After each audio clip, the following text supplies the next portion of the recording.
கர்த்தர் இந்த வார்த்தையை கொண்டு உங்களோடு கூட என்னோடு கூட பேசுவான்னு சொல்லி நான் விசுவாசிக்கிறேன். மிகுந்த பாரத்தோடு கூட நான் இங்கே வந்திருக்கிறேன். கர்த்தர் நிச்சயமாய் என்னுடைய இருதயத்தில் இருக்கிற காரியங்கள், என்னோட வேதனைகள், என்னுடைய கண்ணீர்கள் எல்லாற்றையும் பார்த்த தேவன் இந்த வார்த்தையால் என்னை பலப்படுத்தினது போல உங்களையும் அவர் பலப்படுத்துவார்னு சொல்லி நான் விசுவாசிக்கிறேன்.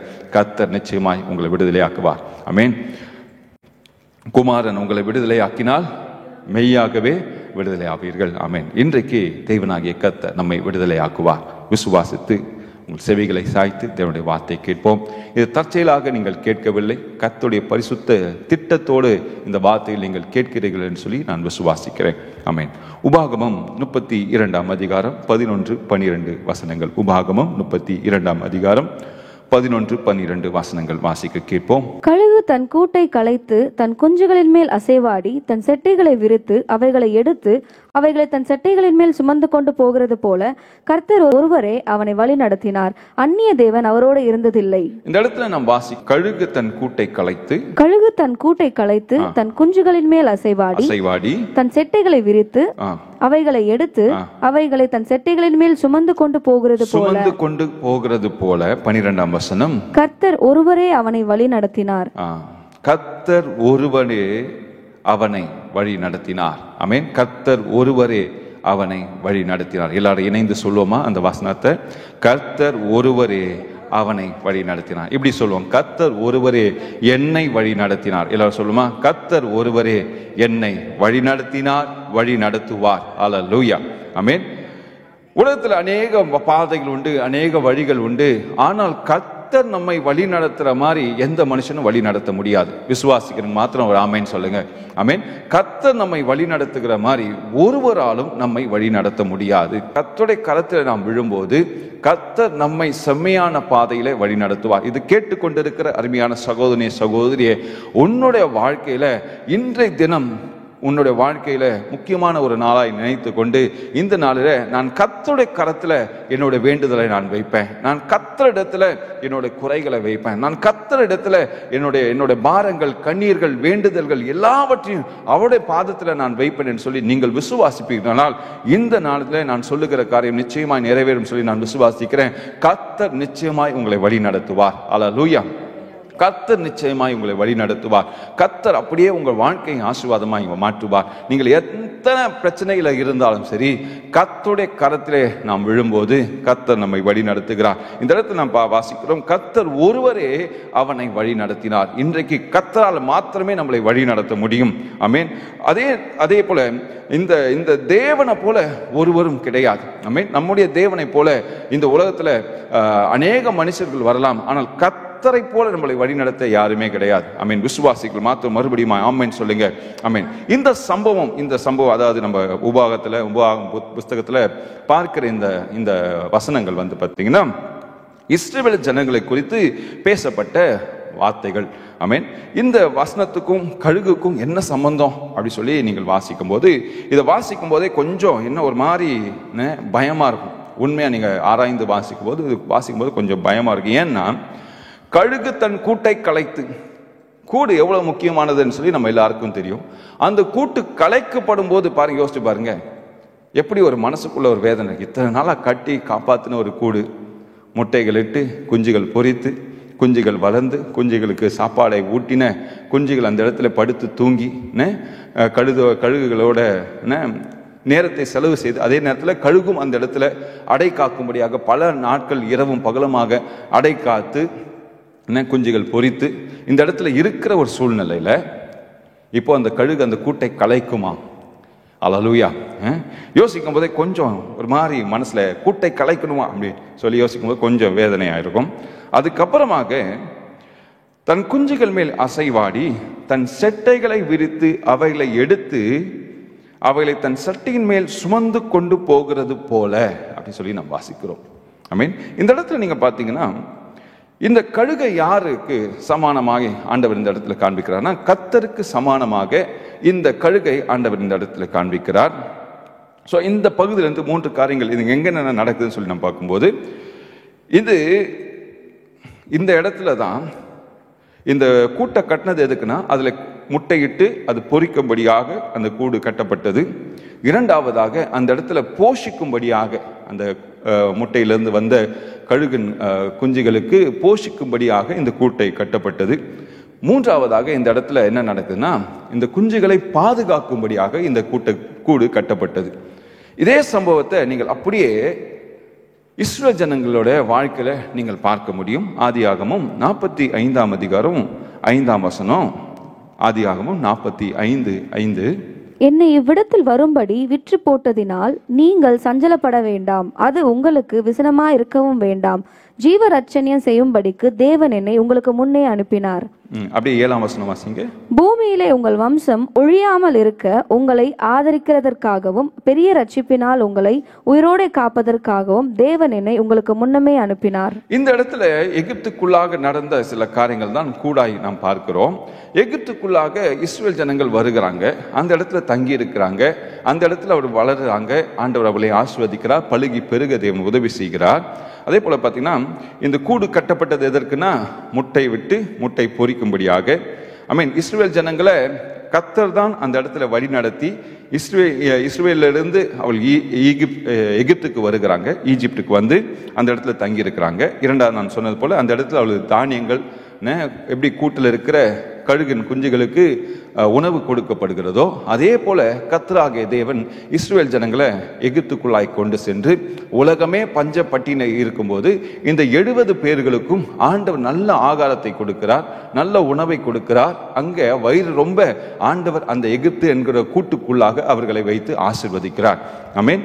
அதுக்கு பின்பாக பார்த்தீங்கன்னா மூன்றாவது நான் சொன்னது போல அந்த இடம் பாதுகாக்கப்படும்படியாக வைக்கப்பட்ட கூடு என்று சொல்லி நான் சொன்னேன். அதே போல இந்த 70 பேர்கள் அங்கிருந்து புறப்பட்டு இங்க யோசேப்பின் மூலமாக எகிப்துக்குள்ள வராங்க. கர்த்தர் அவர்களை பாதுகாக்கிறார். அல்லேலூயா. இங்க உலகம் முழுவதும் பஞ்ச பட்டினியால் நிறைந்திருக்கிற சூழ்நிலையில இவர்களை ராஜா என்ன பண்றான், பார்வோன் ராஜா என்ன பண்றான்னா, இவர்களுக்கு நல்ல ஆசீர்வாதமான ஒரு நிலத்தை கொடுத்து இந்த குடும்பம் யோசேப்பின் குடும்பம் தங்கும்படியாக இந்த ஜனங்களை இஸ்ரவேல் ஜனங்களை அவள் ஆசீர்வதிக்கிறான். ஆமென். இந்த 3 காரியங்களும் இஸ்ரவேல் ஜனங்களுக்கு நடப்பதை நாம் பார்க்கிறோம். ஆமென். சோ ஆண்டவர் எல்லாவற்றையும் நேர்த்தியா செய்கிறார். ஆனா கடைசியில் என்ன ஆகுதுன்னா, இந்த கூடு கலைக்கப்படுகிறது. 10 வாதைகள் வருகிறது. 10 வாதைகளை கொண்டு மோசே தலைமையில கொண்டு ஆண்டவர் இந்த கூட்டை கலைக்கிறார். அல்லேலூயா. கூட்டை கலைக்கிறான்னு சொன்ன நமக்குள்ள ஒரு வேதனை ஒண்ணு உள்ள வரும். கூட்டை ஆண்டவரை கலைக்கிறார். இப்போ இந்த கூடு கலைக்கிறதுக்கு முக்கியமான காரணம் என்னன்னா, ஆண்டவர் இவர்களை அடுத்த கட்டத்துக்கு கொண்டு செல்ல திட்டம் வைத்திருக்கிறார். இந்த கூடு கலைக்கப்படுகிறது என்னன்னா, ஆண்டவர் அடுத்த கட்டத்துக்கு நம்மை அழைத்து செல்லுகிறார். அல்லேலூயா. உங்களுடைய கூடு இன்றைக்கு கலைக்கப்படுகிற சூழ்நிலையில இருக்குமே ஆனால் விசுவாசிங்க, கர்த்தர் உங்களை அடுத்த கட்டத்திற்கு அழைத்து செல்ல திட்டம் வைத்திருக்கிறார். பாரத்தோடு கவலையோடு, ஆண்டவரே என் கூடு ஆளுது, ஆண்டவரே என்னால் நிம்மதியா இருக்க முடியல, ஒரே பிரச்சனையா இருக்கு, ஒரே போராட்டமா இருக்கு, பாரமா இருக்கு, மனவேதனையா இருக்கு, என்னால் இங்க நிம்மதியா இருக்க முடியல. அந்த கூடுக்குள்ளாய் நீங்கள் அவதிப்பட்டு கொண்டு இருப்பீர்களா? இப்போ நான் கூடுன்னு சொல்றது உங்க வீட்டுக்குள்ளாக நீங்கள் அவதிப்பட்டு கொண்டு இருப்பீர்களா? ஆண்டவர் உங்களுக்குள்ள ஒரு பெரிய திட்டத்தை ஆண்டவர் வைத்திருக்கிறார். விசுவாசிகள் மாத்திரம் ஆமேன் சொல்லுங்க. ஹல்லேலூயா, ஹல்லேலூயா, ஆமேன். அடுத்தபடியாக நீங்கள் பார்க்கும்போது சங்கீதம் 63ஆம் சங்கீதம் 7ஆம் வசனம். நீர் எனக்கு துணையா இருந்ததினால் உமது செட்டைகளின் நிழலிலே களி கூறுகிறேன். இப்போ ஆண்டவர் என்ன பண்றாருன்னா, செட்டைகளின் நிழல இஸ்ரவேல் ஜனங்களை பாதுகாக்கிறார். அதாவது தாவீது அழகா சொல்லுகிறார், நீர் எனக்கு துணையா இருக்கிறதினாலே உமது செட்டைகளின் நிழலிலே களி கூறுவேன். ஹல்லேலூயா. கூடு கலைக்கப்படும் போது ஆண்டவர் என்ன செய்யறாருன்னா, கூட்டை கலைச்சிட்டு உங்களை அப்படியே நடுத்தரில் விட்டுட்டு போகிற தேவன் அல்ல. அந்த கூடு கலைக்கப்படும் போது தம்முடைய சட்டையின் நிழலினாலே நம்மை பாதுகாக்கிற தேவனாய் இருக்கிறார். ஆமேன் சொல்லுங்க. நான் சொல்லும் போது கொஞ்சம் ஆமேன் சொல்லுங்களேன். ஆமேன். விசுவாச வார்த்தைகள் தானே, ரிசீவ் பண்ணி கொள்ளுங்க. ஆமேன். சோ நீர் எனக்கு துணையா இருக்கிறதுனாலே உங்கள் செட்டைகளின் நிழலிலே களி கூறுவேன் என்று சொல்லி இங்க தாவீது சொல்லுகிறார். நல்லா கவனிச்சுனா புரியும். நம்ம இன்றைக்கு எதற்கு நாடணும்னா, கூட்டுக்காக அல்ல, கர்த்தருடைய நிழலுக்காக நாம் நாட வேண்டும். கூடு ஆசீர்வாதமா தான் இருந்துச்சு. முட்டை பொரிச்சு அந்த இடத்துல கியான் குஞ்சுகள் கத்தி தினம் தினம் சாப்பாடுலாம் அங்க வந்துகிட்டு தான் இருந்துச்சு. ஆனா அந்த பறவைகள் பெரிதான பிறகு அந்த கூடு அந்த பறவைகளுக்கு ஏற்றது அல்ல. அவர்கள் வசித்த எகிப்து அவர்களுக்கு ஏற்றது அல்ல. நீங்கள் இன்றைக்கு சூழ்நிலைகள் உங்களுக்கு எதிராய் மாறிக்கொண்டிருக்கிறா, இந்த சூழ்நிலை உங்களுக்கு ஏற்றது அல்ல. அல்லேலூயா. அப்போ கர்த்தர் என்ன பண்றாருன்னா, உங்களை அந்த இடத்துல இருந்து பிரித்தெடுத்து அந்த கூட்டை கலைத்து ஆண்டவர் என்ன பண்றாருன்னா, அடுத்த கட்டமாக தன்னுடைய சிறகுகளிலே உங்களை வைத்து மேலோங்கி பறக்க ஆண்டவர் திட்டம் வைத்திருக்கிறார். அல்லேலூயா, அல்லேலூயா. இன்றைக்கு இந்த கூடு கலைக்கப்படுவதற்கான முக்கியமான காரணங்களை 3 காரணங்களோடு கூட பேசிட்டு நான் கடந்து செல்கிறேன். தேவன் நிச்சயமா உங்களோடு கூட பேசுவார்னு சொல்லி நான் விசுவாசிக்கிறேன். இப்போ முதலாவது, இந்த கூடு கலைச்சாச்சு, சட்டைகள் மேல ஏறியாச்சு, இப்போ கழுகு மேல பறந்து கொண்டு இருக்கிறது. பறந்து கொண்டு இருக்கும் போது இஸ்ரவேல் ஜனங்க என்ன நினைக்கிறாங்கன்னா, என்ன ஆகும்? 11ஆம் அதிகாரம் 5ஆம் வசனம், நாம் எகிப்திலே கிரயமில்லாமல் சாப்பிட்ட மச்சங்களையும் வெள்ளரிக்காய்களையும் கொம்மட்டி காய்களையும் கீரைகளையும் வெங்காயங்களையும் வெள்ளை பூண்டுகளையும் நினைக்கிறோம். 6ஆம் வசனம், இப்பொழுது நம்முடைய உள்ளம் வாடி போகிறது. இந்த மன்னாவை தவிர நம்முடைய கண்களுக்கு முன்பாக வேறொன்றும் இல்லையே என்று சொன்னார்கள். ஆமென். சோ இந்த இடத்துல அவங்க என்ன எதிர்பார்க்கிறாங்கன்னா,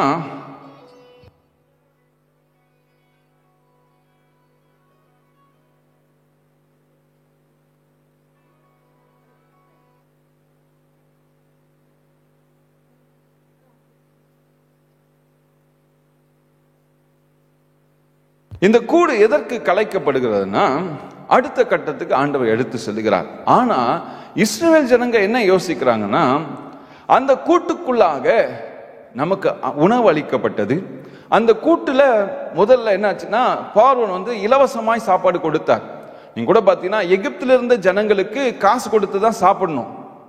ஆனா இங்க இஸ்ரவேலர்கள் எகிப்துக்குள்ளாக குடி புகுந்தவர்களுக்கு இவர்களுக்கு ஃப்ரீ சாப்பாடு. உலகமே பஞ்சப்பட்டியல இருக்கு, ஆனா இவர்களுக்கு இலவசமாய் உணவு அளிக்கப்படுகிறது. அது மாத்திரமல்ல, நல்ல ஒரு இடத்துல, எகிப்திலே நல்ல ஆசீர்வாதமான நிலத்துல பார்வோன் இவர்களை வைக்கிறார். யோசேப்பையும் குடும்பத்தையும் பார்வோன் அந்த ஆசீர்வாதமான நிலத்துல வைக்கிறார். இவங்க என்ன பண்ணிட்டாங்க, அன்றைக்கு இருந்த ஆசீர்வாதங்களை அப்படியே பெற்றுக்கொண்டு வந்த நாளில் யோசேப்பை அறியாத ஒரு ராஜன் உருவாகிறான். உருவாகின பிறகு இவர்களை அப்படியே அடிமைத்தனத்திலே மாற்றி அந்த கூட்டுக்குள்ளாக, அந்த நெரிசலுக்குள்ளாக, கூட்டுல முள்ளு இருந்துச்சு முன்னாடி, ஆனாலும் இப்ப என்னன்னா அந்த முள்ளு குத்த ஆரம்பிச்சிருச்சு. கூடு எதனால் கட்டப்படுகிறது? குச்சி, வயறு, கம்பி, முள்ளு, இதனாலதான் கட்டப்படுகிறது. ஆனா ஒரு காலத்துல அந்த பறவைகள் குட்டியா இருக்கும்போது அது ஆசீர்வாதமா இருந்துச்சு. ஆனா அது வளர வளர வளர என்னாச்சுன்னா, இந்த கூட்டுல இருந்த அந்த முட்கள் என்னாச்சுன்னா இதை குத்த ஆரம்பிக்கிற அளவுக்கு வளர்ந்தாச்சு. இதோட வெயிட் அந்த முள்ளு மேல நிற்கும் போது அன்னைக்கு பெரிய வெயிட்டா இல்லை. இப்போ என்னாச்சுன்னா அந்த பறவையின் கால்களுக்குள்ளாக அந்த ஆணி பாய ஆரம்பித்தது. ஆனாலும் இஸ்ரவேல் ஜனங்க என்ன பண்ணிட்டாங்க, அந்த கூட்டுக்கு திரும்பி போகணும்னு சொல்லி பிரயாசப்படுவது என்னன்னா, வயிற்று பிரச்சனை தான். அங்க கூட்டுல அம்மா தினந்தனம் வாயில சாப்பாடை நல்ல மென்னு எடுத்துட்டு கொடுத்தாங்க. இப்போ இந்த வனாந்தரத்துல நாங்க இஷ்டப்படுறபடி மாதிரி எங்களுக்கு சாப்பாடு கிடைக்கல. அங்க நல்ல புழு பூச்சி எல்லாம் அம்மா கொண்டு வாயில ஊட்டுச்சு, மீன் எடுத்து கொடுத்துச்சு, நல்ல ஆகாரத்தை அந்த கூட்டுல கொடுத்துச்சு.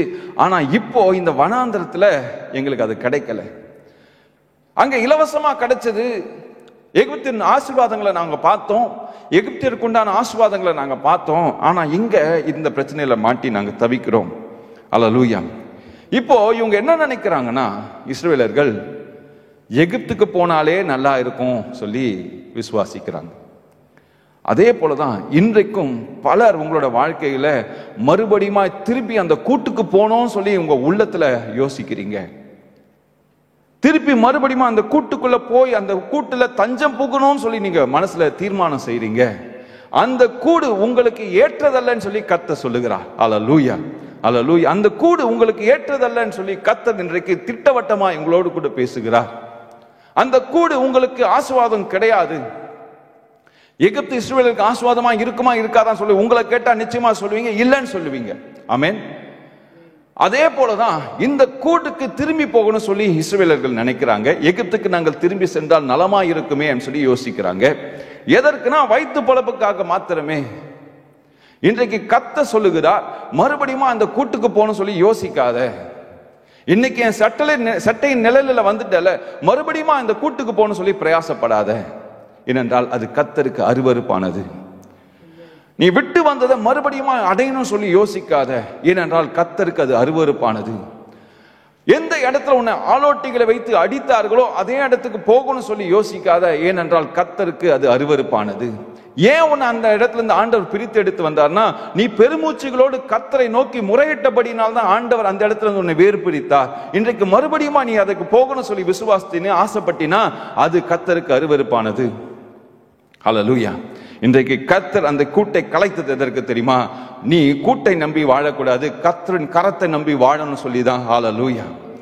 நீ ஒருபோதும் அந்த கூடு எனக்கு ஆசீர்வாதமா என்று சொல்லி யோசிக்காமல், கர்த்தர் எனக்கு ஆசீர்வாதமாய் இருப்பார், கர்த்தர் என்னை வழி நடத்துவார், கர்த்தரின் சட்டையில் நிழலில் நான் தஞ்சம் புகுவேன் சொல்லி நீ விசுவாசித்தினா இன்றைய தினம் உன்னோட வாழ்க்கை ஆசீர்வாதமாய் மாறும். ஆங்கிலத்தில் சொல்லலாம், don't look for the provision, look for the provider அப்படி சொல்லி சொல்லுவாங்க. உன்னோட ஆசீர்வாதம் வருகிறதுன்னு சொல்லி ஆசீர்வாதத்தை நோக்கி பார்க்காத, அந்த ஆசீர்வாதத்தை கொடுக்கிற கர்த்தரை நீ யோசித்து பாரு, நோக்கி பாரு, அவர் மேல நோக்கமாயிருன்னு சொல்லி கர்த்தர் சொல்லுகிறார். இந்த நாளில் எந்த விதத்துல நீங்கள் இருந்தாலும் சரி, மறுபடியும் never go back to the nest. அந்த கூடு உன்னதல்ல.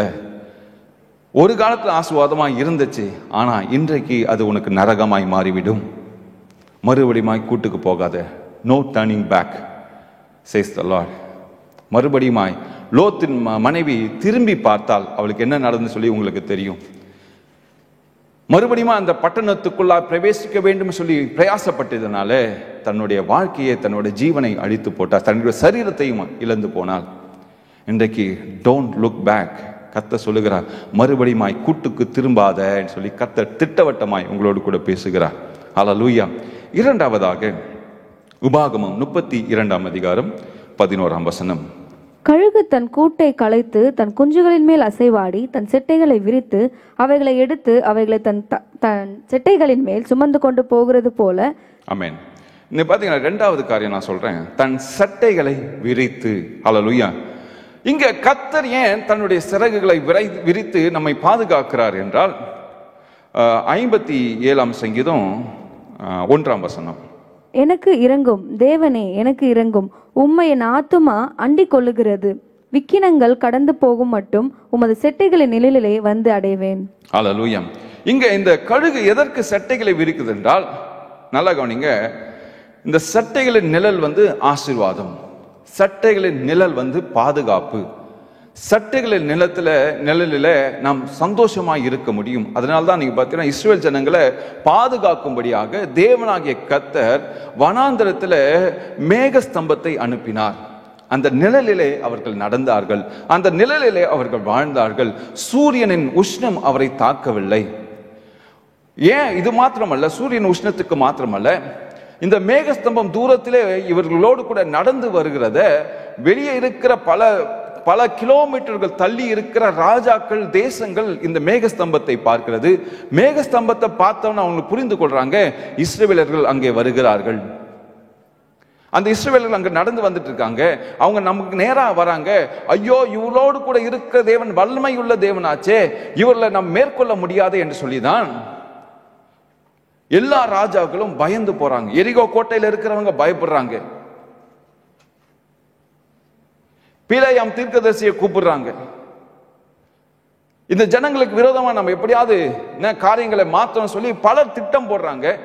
ஆனாலும் கர்த்தருடைய நிழல் இஸ்ரவேலர்களை காப்பாற்றியது.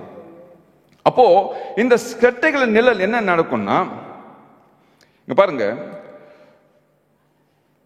யோசேப்பின் மூலமாக இஸ்ரவேலர்கள் எகிப்துக்குள்ள வராங்க.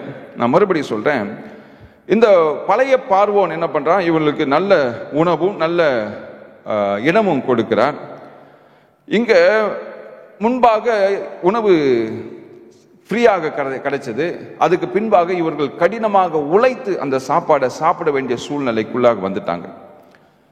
முதல்ல ஆசீர்வாதமாக இருந்தது இந்த கூடு, இப்பொழுது இந்த கூடு நரகமாய் மாறிவிட்டது.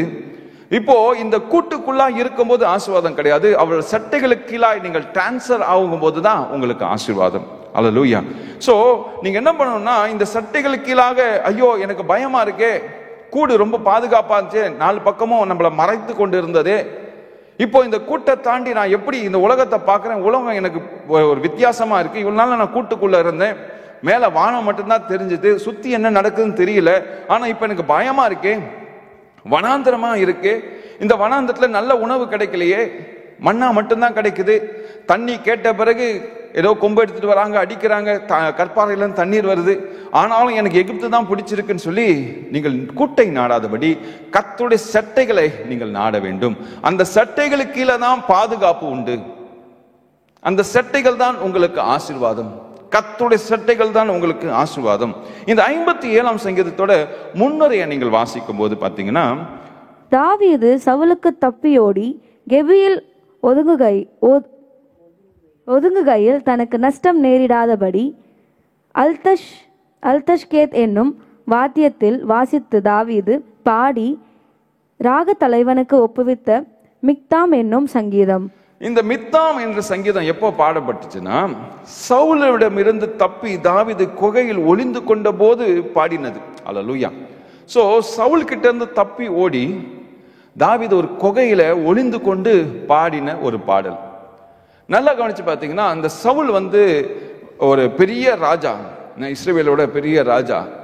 ஆனா தாவீது தாவீதோட கரம் எப்படி இருந்துச்சுன்னா, சவுல் ராஜாவோட கரத்தை விட தாவீது ராஜாவோட கரம் பெரிய கரமா இருந்தது. அல்லேலூயா. தாவீதோட கரம் இன்னும் வல்லமை உள்ள கரமா இருந்தது. ஏன் அப்படி சொல்றேன்னா, ஒரு முறை ஆட்டை தாவீது மேய்த்து கொண்டிருந்த ஆட்டை ஒரு சிங்கம் தூக்கி கொண்டு போனது. அந்த சம்பவத்தை நாம் வாசிப்போம். 1 சாமுவேல் 17ஆம் அதிகாரம் 34ஆம் வசனம் 35ஆம் வசனம்.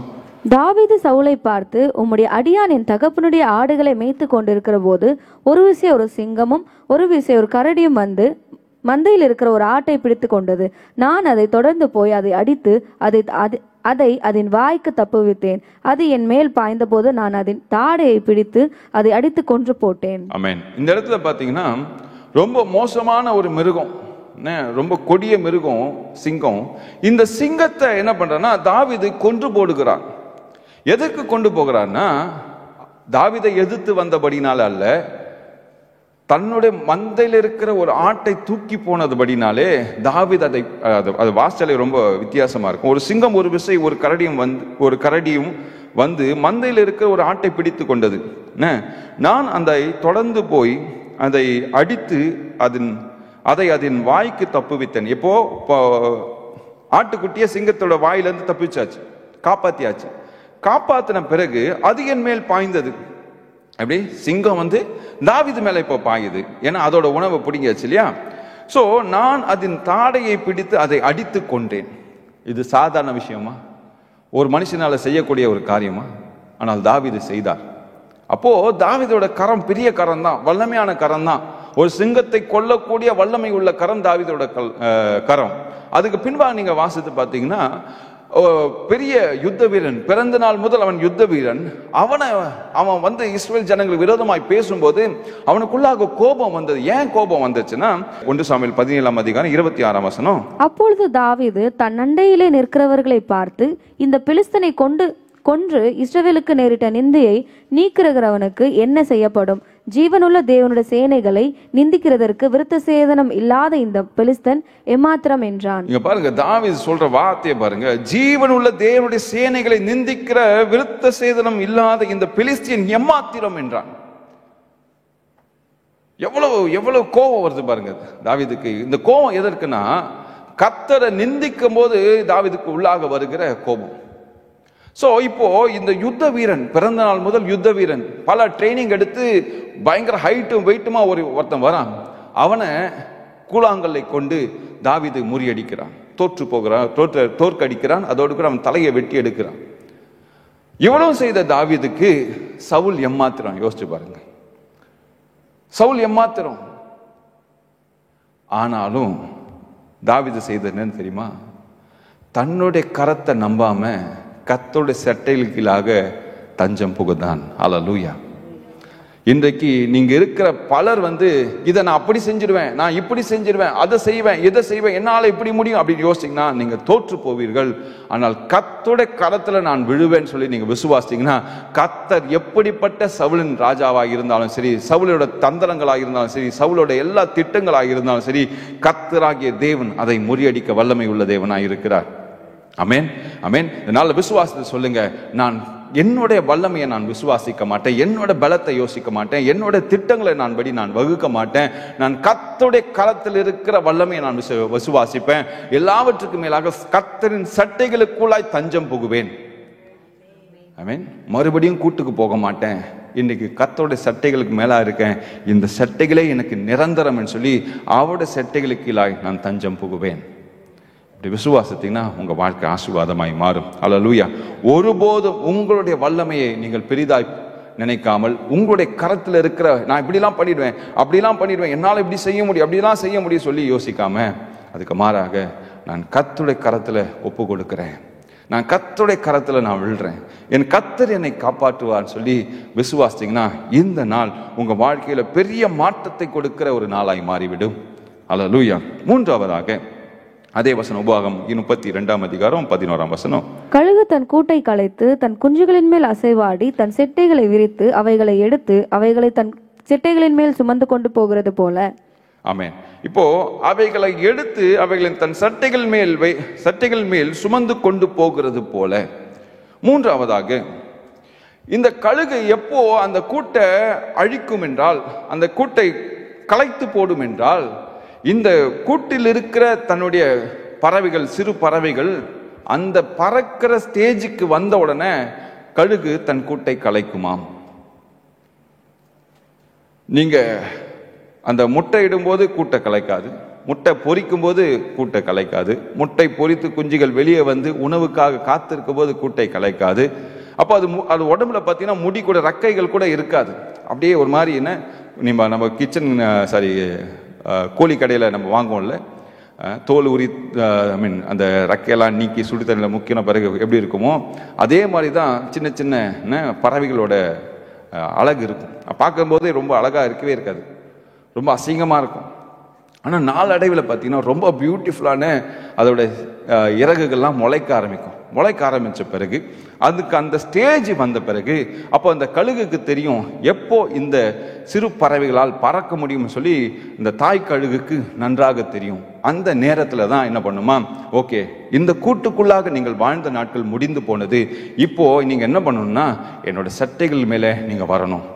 இந்த கூட்டுக்குள்ளாக நீங்கள் வாழ முடியாது, இந்த கூடு உங்களை அழித்து போட்டுவிடும். இந்த கூட்டுக்குள்ளாக நீங்கள் இருப்பீர்களானால் உங்கள் வாழ்க்கை முடிந்து போய்விடும். அதுக்கு பதிலாக நம்ம என்ன பண்ண போறோம்னா இப்போ பறக்க போறோம். நீங்க பார்த்தீங்கன்னா தாய் கழுகு கூட்டுக்குள்ள வாழாது. பறவைகள், எல்லா பறவைகளும் வந்து கூட்டுக்குள்ளே வாழாது. அது எங்க பண்ணா, ஒரு மரத்து மேல ஒரு கலையில நின்றுட்டு, ஒரு மரத்தினோட கிளையில நின்றுட்டு ஒரு நாள் ஃபுல்லா கூட நிற்கும், பிரச்சனை இல்லை. ஆனா எதற்கு அந்த கூடு உருவாக்கப்படுகிறதுனா, தான் விருத்தி அடைவதற்காக உருவாக்கப்படுகிற கூடு. ஆனால் தன் விருத்தி அடைந்த பின்பு அந்த கூடு கலைக்கப்படும். அதே போலதான் கர்த்தர் உங்களுக்கான திட்டங்களை வைத்திருக்கிறார், அந்த ஆசீர்வாதமான காலங்களை வைத்திருக்கிறார். அந்த காலங்கள் முடிந்த பிறகு கர்த்தர் அந்த கூட்டை கலைப்பார். அந்த இடத்திலிருந்து ஆண்டவர் உங்களை எடுத்து விடுவார். அந்த இடத்திலிருந்து பிரித்து செல்லும்படியாக ஆண்டவர் உங்களுக்கு திட்டங்களை கொடுப்பார். அந்த திட்டங்களை வாங்கி கொண்டு கர்த்தரை விசுவாசித்து கர்த்தருடைய சிறகுகள் மேல நீங்க டிராவல் பண்ண ஆரம்பிப்பீங்க. ஒரு பாயிண்ட்டுக்கு பிறகு கர்த்தர் என்ன பண்ணுவார்னா, அந்த சிறகுல இருந்து உங்களை தள்ளி விடுவார். தள்ளி விட்ட உடனே, ஐயோ நான் பறக்க தெரியாதே, எனக்கு எப்படி பறப்பேன்னு தெரியல அப்படி சொல்லி கொஞ்ச நேரத்தில் கீழே விழுந்துட்டே இருக்க நேரத்தில் உங்க சட்டைகள் விரிக்கப்படும். அப்போ நீங்க பறக்க ஆரம்பிப்பீங்க.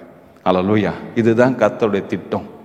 முடிஞ்சு போச்சே, நான் கீழே விழுறேனே, எனக்கு பயமா இருக்கே, ஒன்றும் செய்ய முடியாது. நல்லா கவனிங்க.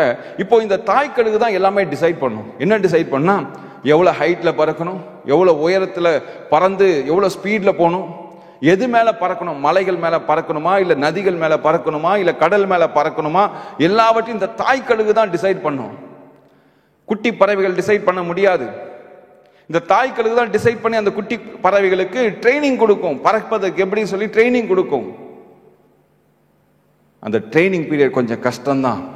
அந்த ட்ரைனிங் பீரியடுக்குள்ள நீங்க போயிட்டீங்கன்னா அப்படியே உங்க வாழ்க்கை தலைகீழாக மாற ஆரம்பிக்கும். நீங்களும் சட்டைகள் அடித்து பறக்க ஆரம்பிப்பீங்க. அல்லேலூயா. அப்போ அந்த கூடு நிரந்தரம் அல்ல.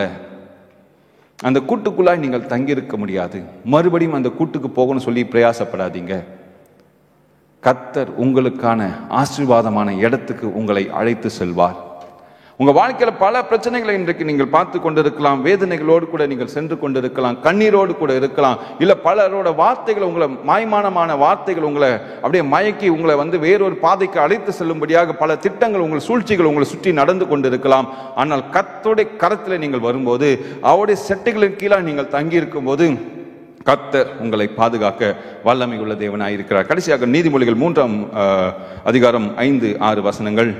உன் சுய புத்தியின் மேல் சாயாமல் உன் முழு இருதயத்தோடும் கர்த்தரில் நம்பிக்கையாயிருந்து உன் வழிகளில் எல்லாம் அவரை நினைத்துக்கொள், அப்பொழுது அவர் உன் பாதைகளை செவைப்படுத்துவார். ஹல்லேலூயா, ஹல்லேலூயா.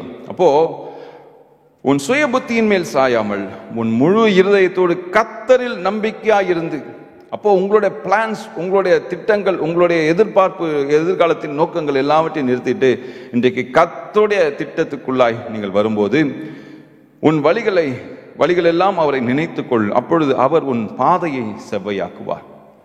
உங்களுடைய பாதை ஆசீர்வாதமாய் மாறணும்னா இன்றைக்கு கர்த்தர் கொடுக்கிற இந்த எச்சரிக்கையின் சத்தத்தை கேட்டு, அருமையான சகோதரி சகோதரியே, கர்த்தர் நம்மை ஆசீர்வதிக்கிறபடினாலே இந்த கூடு கலைக்கப்படுகிறது. நீங்க யோசிக்கலாம், ஐயோ இவங்கெல்லாம் என்னை விட்டு போயிட்டாங்களே, அந்த மரத்துல நான் ஜாலியா இருந்தேனே, அந்த மரத்தை நான் மிஸ் பண்றேனே, அந்த கூடு கொஞ்சம் முள்ளாதான் இருந்துச்சு, பட் ஆனா ரொம்ப பாதுகாப்பா இருந்துச்சு. அந்த கூட்டுக்குள்ளாக இருந்தீங்கன்னா நீங்க பறக்கவே முடியாது. அந்த கூட்டுக்குள்ளாக இருந்தீங்கன்னா நீங்க கணத்துக்குள்ளாக இருக்கிற தவளை போல இருக்க வேண்டிய சூழ்நிலை தான். அல்லேலூயா. ஆண்டவர் இன்றைக்கு உங்களை வேறு பிரிக்கிறார். கர்த்தர் நம்மோடு கூட பேசுகிற காரியங்கள், மறுபடியும் அந்த கூட்டுக்கு திரும்பி போவாதீங்க. கர்த்தருடைய நிழலில் வாங்க, கர்த்தருடைய கரத்துல விசுவாசம் வைங்க. உங்களுடைய புயத்துல, உங்களுடைய சுயத்துல, உங்களுடைய வல்லமையில விசுவாசிக்காதபடி, நான் கர்த்தரை விசுவாசிப்பேன். தாவீது சொன்னது போல, நான் கர்த்தரை விசுவாசி, அவர் சட்டைகளில் கீழாய் நான் தஞ்சம் புகுவேன். மூன்றாவதாக, இந்த சுமந்து செல்லுகிற கழுகு நம்மை ஆசீர்வாதமான பாதைக்குள்ளாய் வழி நடத்தும். அது கொஞ்சம் கஷ்டமா தான் இருக்கும். ஐயோ இவ்வளோ ஃபாஸ்டா பறக்குதே கழுகு, தாய் கழுகு, பயமா இருக்கே, என்னால இந்த காத்தை தாங்க முடியலையே, இந்த ஸ்பீடை தாங்க முடியலையே, கீழே பார்த்தா பயமா இருக்கே, தலை சுத்துதே, பயமா தான் இருக்கும். நாளடைவில் நீங்களும் பறக்க கற்றுக்கொள்வீர்கள். உங்களால பறக்க முடியும் என்று சொல்லி விசுவாசிங்க. கர்த்தர் உங்களை ஆசீர்வதிப்பாராக.